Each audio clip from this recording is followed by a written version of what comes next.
Once again warm good morning to one and all. അപ്പോൾ നമ്മൾ കഴിഞ്ഞ ക്ലാസ്സുകളിൽ ഡിസ്കസ് ചെയ്തത് Ind AS two accounting for inventories, Ind AS 12, income tax എന്നിവ ആയിരുന്നു. സോ ഈ ക്ലാസ്സിലൂടെ പുതിയ ഒരു അക്കൗണ്ടിങ് സ്റ്റാൻഡേർഡാണ് നമ്മൾ പരിചയപ്പെടാൻ പോകുന്നത്. ഇൻഡേസ് 16, property, plant and equipments. So എന്താണ് ഈ സ്റ്റാൻഡേർഡ് എന്ന് നമുക്ക് പരിശോധിക്കാം. First one, meaning. Property, plant and equipment are tangible assets, thus were conventionally called fixed asset under Indian GAAP. So, property, plant and equipment എന്ന് പറയുന്ന ഐറ്റങ്ങൾ ടാഞ്ചിബിൾ അസറ്റ്സ് ആണ്. So നമ്മൾ സാധാരണയായിട്ട് ഇവയെ ഫിക്സഡ് അസറ്റ് എന്നാണ് വിളിക്കുന്നത്. അതായത് ഇന്ത്യയിലെ ജനറലി ആക്സെപ്റ്റഡ് അക്കൗണ്ടിങ് പ്രിൻസിപ്പിൾ പ്രകാരം നമ്മൾ ഇവയെ എന്ത് വിളിക്കുന്നുണ്ട്? ഫിക്സഡ് അസറ്റ് എന്ന് വിളിക്കുന്നുണ്ട്. സോ ഈ PP, പ്രോപ്പർട്ടി, പ്ലാന്റ് ആൻഡ് എക്യുപ്മെൻറ്റ്സിന് ഉദാഹരണങ്ങളായിട്ട് പറയുന്നത് building, plant, machinery, vehicle, computer equipment, furniture തുടങ്ങിയവയാണ്. സോ സാധാരണയായിട്ട് നമ്മൾ ബാലൻസ് ഷീറ്റ് പ്രിപ്പയർ ചെയ്യുമ്പോൾ ഇവയെ എന്താണ്? ഫിക്സഡ് അസറ്റ് ആയിട്ടാണ് റെക്കോർഡ് ചെയ്യുന്നത്. Third point, these are not meant for sale, they provide economic benefit for more than one accounting period. So ഈ പറഞ്ഞ PP വരുന്ന ഐറ്റങ്ങൾ, അതായത് ലാൻഡ് ആയാലും ബിൽഡിംഗ് ആയാലും പ്ലാന്റ് ആൻഡ് മെഷീനറി ആയാലും അവ ഒരിക്കലും എന്താണ്? സെയിലിന് വേണ്ടിയുള്ളവയല്ല. മിനിമം ഒരു അക്കൗണ്ടിങ് പീരീഡിലേക്കെങ്കിലും ഇവ എന്ത് ചെയ്യണം? യൂസ് ചെയ്യണം. അതായത് മിനിമം ഒരു വർഷമെങ്കിലും ഇവ യൂസ് ചെയ്താൽ മാത്രമേ ഇത് പ്ലാന്റ്, പ്രോപ്പർട്ടി, എക്യുപ്മെൻ്റ് ആയിട്ട് കൺസിഡർ ചെയ്യൂ. സോ പ്ലാന്റ്, പ്രോപ്പർട്ടി, എക്യുപ്മെൻറ്റിൽ പറയുന്നത് എന്താണെന്ന് വെച്ചാൽ ഫിക്സഡ് അസറ്റാണ്. ഇവ എന്ത് ചെയ്യണം? മിനിമം ഒരു വർഷത്തേക്കെങ്കിലും യൂസ് ചെയ്യണം. ഉദാഹരണങ്ങളായിട്ട് പറയുന്നത് building, plant and machinery, vehicles, computer equipments, furniture etcetera. So നമ്മൾ മനസ്സിലാക്കിയ അല്ലെങ്കിൽ നമ്മൾ ഇതിനു മുമ്പ് ട്രീറ്റ് ചെയ്ത ഐറ്റങ്ങൾ തന്നെയാണ് പ്ലാന്റ്, പ്രോപ്പർട്ടി, എക്യുപ്മെൻറ്റ് എന്ന് പറയുന്ന അക്കൗണ്ടിങ് സ്റ്റാൻഡേർഡിൽ വരുന്നത്. സോ ഈ സ്റ്റാൻഡേർഡ് എന്താണെന്ന് പറയുന്നത് വ്യക്തമായിട്ട് മനസ്സിലാക്കുക.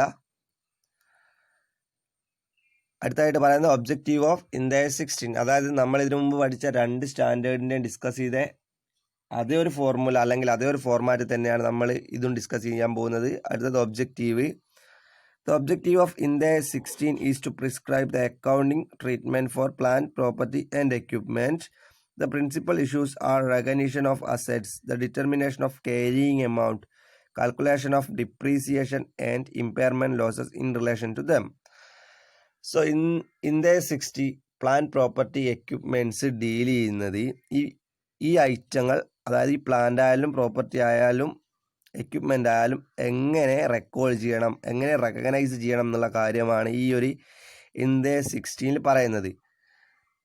അതിൽ വരുന്നതെന്ന് വെച്ചാൽ ഈ അസറ്റ് എങ്ങനെ റെക്കഗ്നൈസ് ചെയ്യും, അതിൻ്റെ ക്യാരിയിങ് എമൗണ്ട് കാൽക്കുലേഷൻ, അതിൻ്റെ ഡിപ്രീസിയേഷനും ഇമ്പയർമെൻറ്റ് ലോസും കാൽക്കുലേഷൻ. സോ ഇത് ഫിക്സഡ് അസറ്റ് ആണെന്നുള്ള കാര്യം നമ്മൾ പറഞ്ഞതാണ്. സോ ഇതിനെന്താണ്? ഡിപ്രീസിയേഷനും ഇമ്പയർമെൻറ്റ് ലോസും ഉണ്ടാവും. സോ ഡിപ്രീസിയേഷനും ഇമ്പയർമെൻറ്റ് ലോസും കാൽക്കുലേറ്റ് ചെയ്യുന്നതും ഇതിൻ്റെ ഒബ്ജക്റ്റീവിൽ വരുന്നതാണ്. സോ ഒബ്ജക്റ്റീവ് എന്ന് പറയുന്നത് എങ്ങനെയാണ് ഈ അസറ്റ് റെക്കഗ്നൈസ് ചെയ്യുക, അതിൻ്റെ ക്യാരിയിങ് കോസ്റ്റ് എങ്ങനെയാണ് കാൽക്കുലേറ്റ് ചെയ്യുക, കൂടാതെ ഡിപ്രീസിയേഷനും ഇമ്പയർമെൻറ്റ് ലോസും എങ്ങനെ ട്രീറ്റ് ചെയ്യും, എങ്ങനെ റെക്കഗ്നൈസ് ചെയ്യും എന്നുള്ള കാര്യങ്ങളാണ് ഈ ഇൻഡേസ് 16 പ്ലാന്റ്, പ്രോപ്പർട്ടി, എക്യുപ്മെൻറ്റിൻ്റെ ഒബ്ജക്റ്റീവായിട്ട് പറയുന്നത്. അടുത്തതായിട്ട് സ്കോപ്പ് ഓഫ് ഇൻഡേസ് 16. സോ നമ്മൾ സ്കോപ്പ് പറയുമ്പോൾ ഈ ഒരു അക്കൗണ്ടിങ് സ്റ്റാൻഡേർഡിൽ വരാത്ത അല്ലെങ്കിൽ ഈ ഒരു അക്കൗണ്ടിങ് സ്റ്റാൻഡേർഡിന് എക്സെപ്ഷൻസ് ആയിട്ടുള്ള ഐറ്റങ്ങളാണ് പറയുന്നത്. അതായത് ഈ ഒരു അക്കൗണ്ടിങ് സ്റ്റാൻഡേർഡിൻ്റെ ഉള്ളിൽ വരാത്ത ഐറ്റങ്ങളാണ് ഇപ്പോൾ നമ്മൾ സ്കോപ്പിൽ പറയുന്നത്. Exception to Ind AS 16, property, plant and equipment which are classified as held for sale. അതായത് നമ്മൾ പെട്ടെന്ന് തന്നെ സെയിലിന് വെച്ച പ്രോപ്പർട്ടിയും പ്ലാന്റും എക്യുപ്മെൻറ്റും ഇൻഡേസ് 16 അണ്ടറിൽ വരുന്നില്ല. കാരണം നമ്മൾ ഡെഫിനിഷനിൽ പറഞ്ഞ കാര്യമാണ് മിനിമം ഈ പ്ലാന്റും പ്രോപ്പർട്ടിയും എക്യുപ്മെൻറ്റും ഒരു വർഷം മിനിമം അല്ലെങ്കിൽ ഒരു അക്കൗണ്ടിങ് പീരീഡിൽ യൂസ് ചെയ്യണം എന്നുള്ള കാര്യം. സോ അത് സെയിലിന് വെച്ചതാണെങ്കിൽ അത് ഇൻഡേസ് 16 പ്രകാരമല്ല നമ്മൾ റെക്കോർഡ് ചെയ്യുക അല്ലെങ്കിൽ റെക്കഗ്നൈസ് ചെയ്യുക എന്നുള്ള കാര്യം ഓർക്കുക. സോ സെയിലിന് വെച്ച അല്ലെങ്കിൽ ഹെൽഡ് ഫോർ സെയിലിന് വെച്ച പ്ലാന്റ്, പ്രോപ്പർട്ടി, എക്യുപ്മെൻറ്റ് ഇൻഡേസ് 16 പ്രകാരം നമ്മൾ റെക്കോർഡ് ചെയ്യുന്നില്ല. അത് വേറൊരു അക്കൗണ്ടിങ് അല്ലെങ്കിൽ വേറൊരു ഇന്ത്യൻ അക്കൗണ്ടിങ് സ്റ്റാൻഡേർഡിലാണ് റെക്കോർഡ് ചെയ്യുക എന്നുള്ള കാര്യം ഓർമ്മിക്കുക. Second point, biological asset related to agriculture activities. Second പോയിന്റിൽ പറയുന്നത് ബയോളജിക്കൽ അസറ്റാണ്. ഫോർ എക്സാമ്പിൾ, ബയോളജിക്കൽ അസറ്റിന് ഒരു ഉദാഹരണം എന്ന് വെച്ചാൽ നമ്മൾ വിളവെടുക്കാനായ ഗോതമ്പ് അല്ലെങ്കിൽ നെല്ല് അങ്ങനെയുള്ള കാര്യങ്ങൾ എന്താണ് ബയോളജിക്കൽ അസറ്റിലാണ് വരുന്നത്. സോ അഗ്രികൾച്ചർ ആക്ടിവിറ്റിയുമായി ബന്ധപ്പെട്ട ബയോളജിക്കൽ അസറ്റ് നമ്മൾ ഇന്ത്യ 16 പ്രകാരം എന്ത് ചെയ്യുന്നില്ല, റെക്കോർഡ് ചെയ്യുന്നില്ല. അതിനൊരു സെപ്പറേറ്റ് അക്കൗണ്ടിങ് സ്റ്റാൻഡേർഡ് ഉണ്ട് എന്നുള്ള കാര്യം എന്ത് ചെയ്യുക, ഓർമ്മിക്കുക. സോ അത് ഇന്ത്യൻ അക്കൗണ്ടിങ് സ്റ്റാൻഡേർഡ് 41 പ്രകാരമാണ് ബയോളജിക്കൽ അസറ്റ് റെക്കോർഡ് ചെയ്യുന്നത്. Third, minerals rights and mineral reserve such as oil, natural gas and similar non regeneratable resources. So third point പറയുന്നത് എന്താണെന്ന് വെച്ചാൽ മിനറൽസ്, അതായത് ഓയിൽ, നാച്ചുറൽ ഗ്യാസ് തുടങ്ങിയ റീജനറേറ്റ് ചെയ്യാൻ പറ്റാത്ത റിസോഴ്സസ് ഉണ്ടല്ലോ, അവയും ഇന്ത്യ 16 പ്രകാരം നമ്മൾ റെക്കോർഡ് ചെയ്യുന്നില്ല. അതിനും സെപ്പറേറ്റ് അക്കൗണ്ടിങ് സ്റ്റാൻഡേർഡ് ഉണ്ട്. സോ ഇതിന് പറഞ്ഞത് എന്താണെന്ന് വെച്ചാൽ ഇന്ത്യ 16 3 എക്സെപ്ഷൻ ആണുള്ളത്, അല്ലെങ്കിൽ ഇന്ത്യ 60 പ്രകാരം നമ്മൾ റെക്കോർഡ് ചെയ്യാത്ത ഐറ്റങ്ങൾ 3 എണ്ണമാണുള്ളത്. അതിൻ്റെ ഫസ്റ്റ് വൺ എന്ന് വെച്ചാൽ property, plant and equipment held for സെയിലാണ്. അത് നമ്മൾ നേരത്തെ പറഞ്ഞ കാര്യമാണ്. മിനിമം ഒരു അക്കൗണ്ടിങ് പീരീഡ് എങ്കിലും യൂസ് ചെയ്താൽ മാത്രമേ നമ്മൾ എന്ത് ചെയ്യൂ, ഈ ഇന്ത്യ 16 പ്രകാരം റെക്കോർഡ് ചെയ്യുന്നുള്ളൂ. സോ പെട്ടെന്ന് തന്നെ സെയിൽ ചെയ്യുന്ന PPE, അതായത് പ്രോപ്പർട്ടി, പ്ലാന്റ് ആൻഡ് എക്യുപ്മെൻറ്റ്സ്, ഈ ഒരു അക്കൗണ്ടിങ് സ്റ്റാൻഡേർഡ് പ്രകാരം നമ്മൾ റെക്കോർഡ് ചെയ്യുന്നില്ല. സെക്കൻഡ് എന്ന് പറയുന്നത് ബയോളജിക്കൽ അസറ്റാണ്. അഗ്രികൾച്ചർ ആക്ടിവിറ്റിയുമായി ബന്ധപ്പെട്ട ബയോളജിക്കൽ അസറ്റ് നമ്മൾ ഇന്ത്യ സ്റ്റാൻഡേർഡ് 41 പ്രകാരമാണ് റെക്കോർഡ് ചെയ്യുന്നത്. സോ അത് ഈ ഒരു ഇന്ത്യ 16 വരുന്നില്ല. തേർഡ് പോയിന്റ് പറയുന്നതെന്ന് വെച്ചാൽ നോൺ റീജനറേറ്റീവ് റിസോഴ്സസ് ഉണ്ട്. ഉദാഹരണമായിട്ട് പെട്രോള്, ഓയിൽ അങ്ങനെയുള്ള കാര്യങ്ങൾ. സോ അങ്ങനെയുള്ള അസറ്റ്സ്, അങ്ങനെയുള്ള മിനറൽസും ഈ ഇന്ത്യ 16 പ്രകാരമല്ല റെക്കോർഡ് ചെയ്യുന്നതെന്നുള്ള കാര്യങ്ങൾ കൃത്യമായിട്ട് ഓർമ്മിച്ച് വെക്കുക.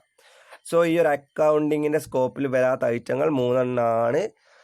അവ എന്തെല്ലാണെന്നുള്ളത് നിങ്ങൾ മനസ്സിൽ കൃത്യമായിട്ട് ഓർമ്മിക്കേണ്ടതാണ്.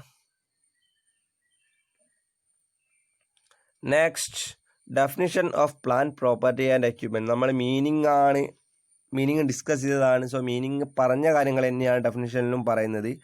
എന്നാൽ നമുക്ക് ഡെഫിനിഷൻ കൃത്യമായിട്ട് മനസ്സിലാക്കേണ്ടതുണ്ട്.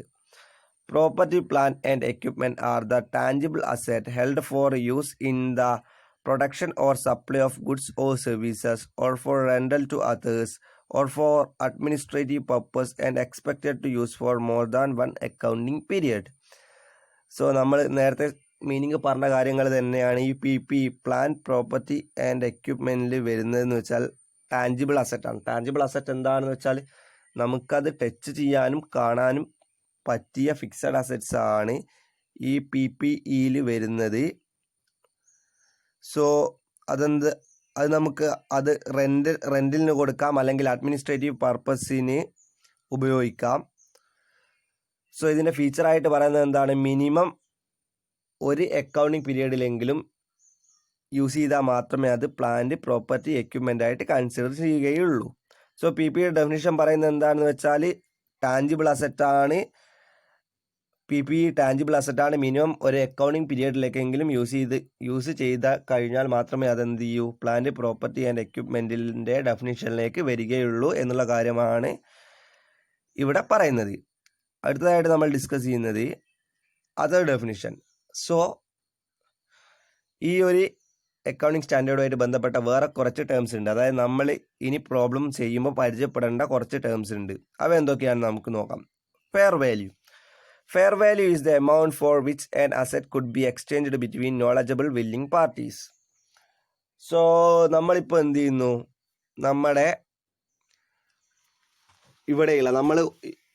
നമ്മുടെ പ്ലാന്റ്, പ്രോപ്പർട്ടി, എക്യുപ്മെൻസിലുള്ള ഒരു സാധനം വിൽക്കുന്നു. അതായത് ഫർണിച്ചർ 4 ലക്ഷം രൂപയ്ക്ക്, നമ്മൾ 5 വർഷം യൂസ് ചെയ്ത ഫർണിച്ചർ 4 ലക്ഷം രൂപയ്ക്ക് വിറ്റ് കഴിഞ്ഞാൽ വേറൊരാൾക്ക് വിൽക്കുന്നു. സോ ആ വിൽക്കുന്ന അതിൻ്റെ വാല്യൂവിനാണ് നമ്മൾ എന്ത് പറയുന്നത്, സിമ്പിളായിട്ട് ഫെയർ വാല്യൂ എന്ന് പറയുന്നത്. സോ ഫെയർ വാല്യൂ കൊണ്ട് ഉദ്ദേശിക്കുന്നതെന്ന് വെച്ചാൽ നമ്മുടെ കയ്യിലുള്ള അസറ്റ് നമ്മൾ എന്ത് ചെയ്യുന്നു, വേറൊരാൾക്ക് എക്സ്ചേഞ്ച് ചെയ്യുമ്പോഴുള്ള അതിൻ്റെ വാല്യൂവിനാണ് ഫെയർ വാല്യൂ എന്ന് പറയുന്നത്. ഫോർ എക്സാമ്പിൾ ഞാനിപ്പോൾ പറഞ്ഞ 4 ലക്ഷം രൂപയ്ക്കാണ് വേറൊരാൾക്ക് വിൽക്കുന്നതെങ്കിൽ ആ 4 ലക്ഷം രൂപയാണ് അസറ്റിൻ്റെ ഫെയർ വാല്യൂ എന്ന് പറയുന്നത്. നമ്മൾ വേറൊരാൾക്ക് വിൽക്കുമ്പോൾ ആ ഒരു അസറ്റിന് ഉണ്ടാകുന്ന വാല്യൂ, അതാണ് fair value. Second, carrying amount. Carrying amount is the amount at which an asset is recognized or recorded in the balance sheet after deduction any accumulated depreciation and impairment loss. Carrying amount എന്താണെന്ന് വെച്ചാൽ നമ്മൾ ഏതെങ്കിലും ഒരു asset record ചെയ്യുമ്പോൾ എന്താണ് അതിൻ്റെ ഡിപ്രീസിയേഷനോ ഇമ്പയർമെൻറ്റോ loss കുറച്ചിട്ടാണ് എന്ത് ചെയ്യുന്നത് അത് റെക്കോർഡ് ചെയ്യുന്നത്. സോ ഇങ്ങനെയുള്ള വാല്യൂവിനെയാണ് നമ്മൾ എന്ത് ചെയ്യുന്നത് ക്യാരിയിങ് എമൗണ്ട് എന്ന് പറയുന്നത്. ഫോർ എക്സാമ്പിൾ ഇപ്പോൾ ഫർണിച്ചർ 40,000 രൂപയാണ് ഫർണിച്ചറിൻ്റെ വാല്യൂ, അതിന് 10% ഡിപ്രീസിയേഷൻ ഉണ്ട്. സോ നമ്മൾ അത് റെക്കോർഡ് ചെയ്യുമ്പോൾ എന്താണ് 40,000 മൈനസ് ഡിപ്രീസിയേഷൻ 10%, അതായത് 4,000 കുറയ്ക്കുന്നു. എന്നിട്ട് 36,000 എന്ത് ചെയ്യുന്നത് റെക്കോർഡ് ചെയ്യുന്നത്. സോ ഈ 36,000 എന്ത് ക്യാരിയിങ് എമൗണ്ട് എന്ന് പറയുന്നത്. സോ ഏതെങ്കിലും ഒരു അസറ്റിൻ്റെ ഡിപ്രീസിയേഷനും കുറച്ചിട്ടുള്ള വാല്യൂ, ഡിപ്രീസിയേഷനും കുറച്ചിട്ട് നമ്മൾ റെക്കോർഡ് ചെയ്യുന്ന അല്ലെങ്കിൽ റെക്കഗ്നൈസ് ചെയ്യുന്ന വാല്യൂവിനാണ് ക്യാരിയിങ് എമൗണ്ട് എന്ന് വിളിക്കുന്നത്. സോ ഫെയർ വാല്യൂ എന്താണെന്ന് വെച്ചാൽ നമ്മൾ ഏതെങ്കിലും ഒരു അസറ്റ് എക്സ്ചേഞ്ച് ചെയ്യുമ്പോൾ അല്ലെങ്കിൽ ഏതെങ്കിലും ഒരു അസറ്റ് വിൽക്കുമ്പോൾ ആ അസറ്റിൻ്റെ വാല്യൂവിനെ നമ്മൾ ഫെയർ വാല്യൂ എന്ന് പറയുന്നു. ക്യാരിയിങ് എമൗണ്ട് എന്താണെന്ന് വെച്ചാൽ ഏതെങ്കിലും ഒരു അസറ്റ് റെക്കോർഡ് ചെയ്യുമ്പോൾ നമ്മൾ എന്ത് ചെയ്യുന്നു ഡിപ്രീസിയേഷൻ കുറച്ച് റെക്കോർഡ് ചെയ്യുന്നുണ്ട്. സോ ഈ ഒരു എമൗണ്ടിനെയാണ് ക്യാരിയിങ് എമൗണ്ട് എന്ന് പറയുന്നത്. ഫോർ എക്സാമ്പിൾ നമ്മളിപ്പോൾ മെഷീനറി റെക്കോർഡ് ചെയ്യുകയാണെങ്കിൽ ആ മെഷീനറിയുടെ 50,000 ലെസ് 10% ഡിപ്രീസിയേഷൻ 5,000, 45,000 റെക്കോർഡ് ചെയ്യുക. സോ ഈ ഒരു 45,000 ക്യാരിയിങ് എമൗണ്ടിന് ഉദാഹരണമായിട്ട് പറയുന്നത്. സോ അതർ ഡെഫിനേഷനിൽ പറയുന്ന രണ്ട് കാര്യമാണ്, ഒന്ന് fair value, second carrying amount. നമ്മളിനി പ്രോബ്ലം പെർസ്പെക്റ്റീവിലേക്ക് വരുമ്പോൾ ഇമ്പോർട്ടൻ്റ് ആയിട്ടുള്ള ഏരിയയാണ് ഈ ഫെയർ വാല്യൂയും ക്യാരിയിങ് എമൗണ്ടും. സോ കൃത്യമായിട്ട് മനസ്സിലാക്കുക, കോൺസെപ്റ്റ് മനസ്സിലാക്കി മുന്നോട്ട് പോവുക. അടുത്തത് ഇനീഷ്യൽ റെക്കഗ്നീഷൻ. നമ്മൾ എങ്ങനെയാണ് പ്ലാന്റ് പ്രോപ്പർട്ടി എക്യുപ്മെൻറ്റിൽ ഐറ്റങ്ങൾ റെക്കോർഡ് ചെയ്യുന്നത് അല്ലെങ്കിൽ റെക്കഗ്നൈസ് ചെയ്യുന്നത് എന്നുള്ളതാണ് പറയാൻ പോകുന്നത്. Recognition as an asset. An item of plant property and equipment should be recognized as an asset if and only. ഇപ്പോൾ PP, അതായത് നമ്മൾ ഏതെങ്കിലും ഒരു ഐറ്റം പ്ലാന്റ് പ്രോപ്പർട്ടി എക്യുപ്മെൻ്റ് ആയിട്ട് റെക്കോർഡ് ചെയ്യണമെങ്കിൽ അത് ചില കണ്ടീഷൻസ് സാറ്റിസ്ഫൈ ചെയ്യണം. സോ ആ കണ്ടീഷൻസ് എന്തെല്ലാണ് എന്നുള്ള കാര്യമാണ് നമ്മൾ ഇനി പറയാൻ പോകുന്നത്.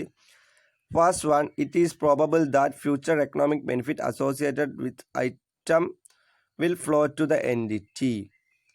സോ ഫസ്റ്റ് പോയിന്റ് എന്താണെന്ന് പറഞ്ഞാൽ നമ്മൾ ഉപയോഗിക്കുന്ന പ്ലാന്റ് പ്രോപ്പർട്ടി എക്യുപ്മെൻറ്റ് അല്ലെങ്കിൽ നമ്മൾ ഉപയോഗിക്കുന്ന ഈ ടാഞ്ചിബിൾ അസറ്റ് കൊണ്ട് എന്താണ് ഓർഗനൈസേഷന് ഫ്യൂച്ചർ എക്കണോമിക് ബെനിഫിറ്റ് ഉണ്ടാവണം. അല്ലെങ്കിൽ നമ്മൾ ഉപയോഗിക്കുന്ന ഈ ഐറ്റം കൊണ്ട് ഓർഗനൈസേഷൻ എന്ത് ഉണ്ടാവണം ഫ്യൂച്ചർ ബെനിഫിറ്റ്, എക്കണോമിക് ബെനിഫിറ്റ് ഉണ്ടാവണം. അങ്ങനെയാണെങ്കിൽ മാത്രമേ ഇതിനെ പ്ലാന്റ് പ്രോപ്പർട്ടി എക്യുപ്മെൻ്റ് ആയിട്ട് എന്ത് ചെയ്യൂ റെക്കോർഡ് ചെയ്യൂ, റെക്കഗ്നൈസ് ചെയ്യൂ എന്നുള്ളതാണ് പറയുന്നത്. Second point, cost of the item can be reliably measured. രണ്ടാമത്തെ പോയിന്റ് പറയുന്നത് വെച്ചാൽ ഈ ഒരു ഐറ്റത്തിൻ്റെ കോസ്റ്റ് എന്ത് ചെയ്യണം കൃത്യമായിട്ട് നമുക്ക് റെക്കോർഡ് ചെയ്യാൻ സാധിക്കണം. സോ 2 പോയിന്റാണ് പറയുന്നത്. സോ പറയുന്നത് എന്താണെന്ന് വെച്ചാൽ നമ്മൾ ഏതെങ്കിലും ഒരു ഐറ്റം പ്ലാന്റ് പ്രോപ്പർട്ടി എക്യുപ്മെൻ്റ് ആയിട്ട് റെക്കോർഡ് ചെയ്യണമെങ്കിൽ അത് ചില കണ്ടീഷൻസ് സാറ്റിസ്ഫൈ ചെയ്യേണ്ടതുണ്ട്. സോ ആ കണ്ടീഷൻ ഫസ്റ്റ് വൺ എന്ന് വെച്ചാൽ ഈ ഒരു ഐറ്റം യൂസ് ചെയ്യുന്നത് വഴി നമുക്ക് എന്താവണം ഫ്യൂച്ചറിൽ എക്കണോമിക് ബെനിഫിറ്റ് ഉണ്ടാവണം. സെക്കൻഡ് പോയിന്റ്, ഐറ്റത്തിൻ്റെ കോസ്റ്റ് കൃത്യമായിട്ട് നമുക്ക് നിർണ്ണയിക്കാൻ പറ്റണം. സോ ഇങ്ങനെ കൃത്യമായിട്ട് നിർണ്ണയിക്കാൻ പറ്റിയാൽ അത് നമ്മൾ PPE ആയിട്ട് കൺസിഡർ ചെയ്യുന്നു. അടുത്തത് recognition of cost related to PPE. എങ്ങനെയാണ് നമ്മൾ പ്ലാന്റ് പ്രോപ്പർട്ടി എക്യുപ്മെൻറ്റുമായിട്ട് ബന്ധപ്പെട്ട കോസ്റ്റ് റെക്കഗ്നൈസ് ചെയ്യുന്നത്, റെക്കോർഡ് ചെയ്യുന്നത് എന്നുള്ളതാണ് പറയുന്നത്. First, spare part, stand by equipment and service equipment. നമ്മൾ നേരത്തെ സൂചിപ്പിച്ചിട്ടുണ്ട് ഇത് ഫിക്സഡ് അസറ്റാണ്. സോ ഈ ഫിക്സഡ് അസറ്റ് മെയിൻറ്റെയിൻ ചെയ്യാൻ, ഇപ്പോൾ മെഷീനറി പോലെയുള്ള ഫിക്സഡ് അസറ്റ് മെയിൻറ്റെയിൻ ചെയ്യാൻ നമുക്ക് കൃത്യമായിട്ട് സ്പെയർ പാർട്സ്, ടൂൾസ് ഒക്കെ ആവശ്യമാണ്. സോ അതിൻ്റെ കോസ്റ്റ് എങ്ങനെയാണ് നമ്മൾ റെക്കഗ്നൈസ് ചെയ്യുക, റെക്കോർഡ് ചെയ്യുക എന്നുള്ളതാണ് പറയുന്നത്.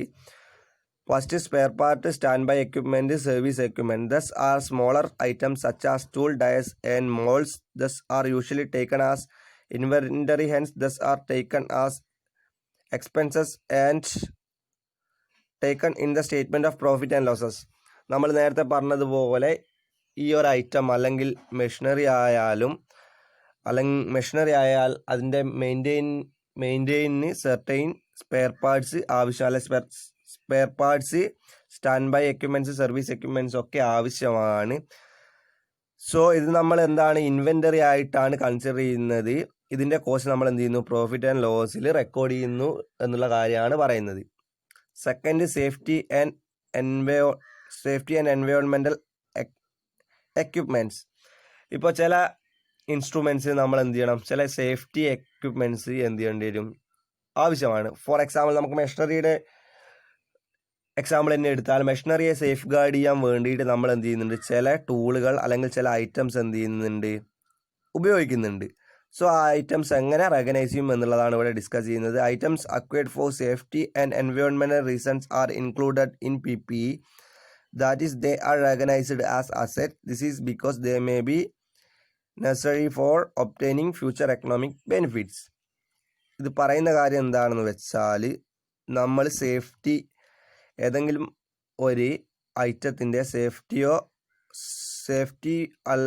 എക്യുപ്മെൻ്റ് ആയിട്ട് യൂസ് ചെയ്ത് കഴിഞ്ഞാൽ അത് അസെറ്റായിട്ടാണ് കൺസിഡർ ചെയ്യുക. എന്തുകൊണ്ട് അത് അസെറ്റായിട്ട് കൺസിഡർ ചെയ്യുന്നു എന്ന് വെച്ചാൽ, ഫ്യൂച്ചർ എക്കണോമിക് ബെനിഫിറ്റ് കിട്ടാൻ വേണ്ടിയിട്ട് കൃത്യമായി ആവശ്യമുള്ള ഐറ്റമാണ് ഈ സേഫ്റ്റി എക്യുപ്മെൻ്റ് എന്ന് പറയുന്നത്. ഫോർ എക്സാമ്പിൾ നമ്മൾ മെഷീനറി സേഫ് ഗാർഡ് ചെയ്യാൻ ഒരു എക്യുപ്മെൻറ്റ് വാങ്ങുന്നത്.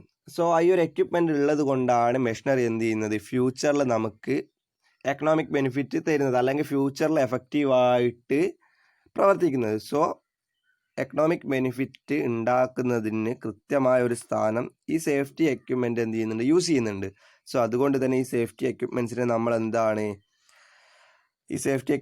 നമ്മൾ അസെറ്റായിട്ട് കൺസിഡർ ചെയ്യുന്നതുള്ളതാണ് സെക്കൻഡ് പോയിന്റ് പറയുന്നത്. ഫസ്റ്റ് പോയിന്റ് സ്പെയർ പാർട്സ് ആണ്. സ്പെയർ പാർട്സ് എങ്ങനെ റെക്കോർഡ് ചെയ്യുന്നുള്ള കാര്യം നമ്മൾ പറഞ്ഞു. Second point safety and environmental equipment, അതിൻ്റെയും കൃത്യമായിട്ട് മനസ്സിലാക്കിയെന്ന് വിശ്വസിക്കുന്നു.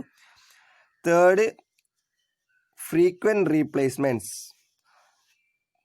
Parts of some property, plants and equipment require frequent replacement. Thus, cost of replacement included in the carrying amount of the asset.